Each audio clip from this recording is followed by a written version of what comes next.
النهارده طبعا قابلنا محترفه اللي هي الاذاعيه الاعلاميه اللي قدمت الحفل بطريقه مشوقه جدا.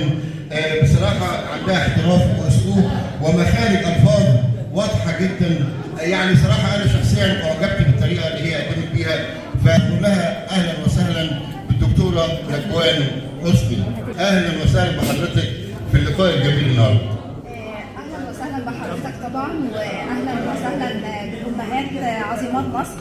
انا بقول عليهم عظيمات العطاء، وفعلا انا سعيده النهارده ان انا قدمت الحفله دي، لان فعلا مفيش اعظم من الام كقيمه وكقامه.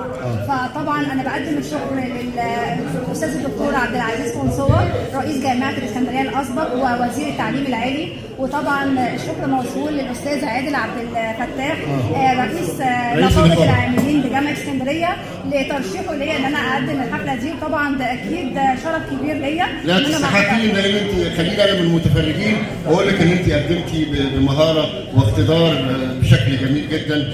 سامعين صوتك مخارج الفاظ واضحه.